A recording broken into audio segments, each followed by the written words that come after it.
Bonjour. La pandémie de Covid-19 a plongé Cuba dans une grave crise économique, la pire depuis 30 ans, aggravant les pénuries d'aliments et de médicaments et générant un fort malaise social. Du coup, la colère a éclaté dans les rues, d'où des manifestations. Des manifestations qui sont survenues le jour où la grande île a enregistré un nouveau record quotidien de contamination et de morts dû au coronavirus, avec 6 923 cas recensés et 47 morts en 24 heures. Sous les mots-clés hashtag SOS Cuba ou hashtag SOS Matanzas, les appels au secours se multiplient sur les réseaux sociaux, tout comme les appels au gouvernement pour qu'il facilite l'envoi de dons de l'étranger.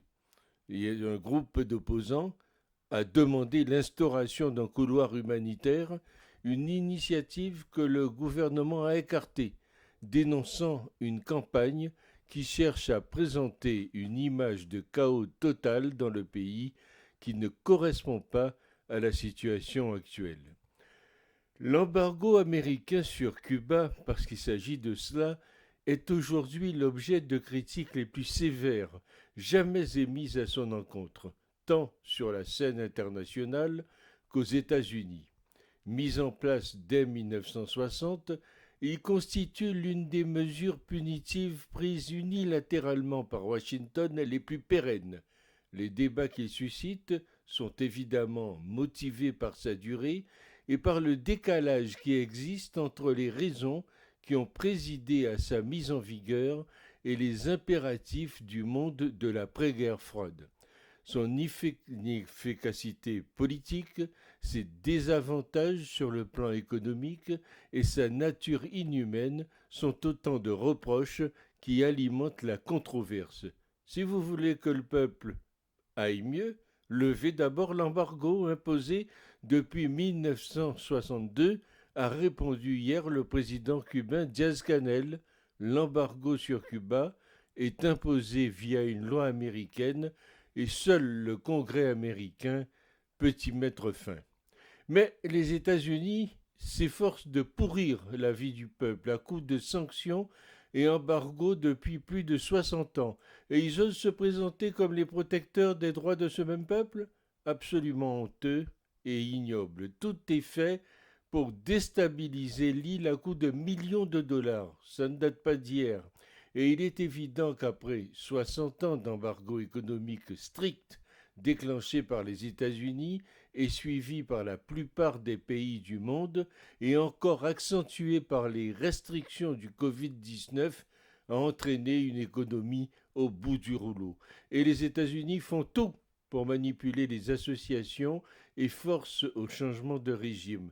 Quand on voit ce que font nombreux autres pays, Chine en tête, avec qui nous commerçons librement, les restrictions envers Cuba n'ont absolument plus lieu d'être et sont tout simplement ridicules.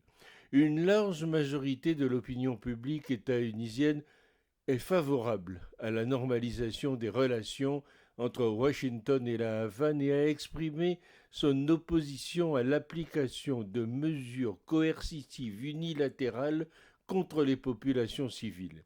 Il est grand temps que les États-Unis mettent un terme aux sanctions économiques qui affectent la population cubaine qui souffre déjà des conséquences dramatiques de la pandémie de Covid-19. Il faut maintenir la pression et continuer d'interpeller le gouvernement français pour qu'il agisse en faveur de la levée du blocus. La première puissance mondiale est au pied du mur, celui-là même qu'elle a érigé et consolidé. Il lui faut abattre cet avatar. L'embargo a imposé une économie et une politique de guerre. Les dinosaures de l'immigration cubaine à Miami, les adeptes de guerre de civilisation qui peuplent les rangs de la majorité républicaine au Congrès à Washington n'ont pas renoncé à barrer la route à des relations normalisées. Aujourd'hui, l'Union européenne et au premier rang la France doit cesser de tergiverser, s'engager sans frein pour appuyer le développement de Cuba. Ainsi, le crocodile vert que chantait Jean Ferrat pourra alors s'ébrouer librement dans les eaux Caraïbes et un troisième round commencera, pacifié celui-là.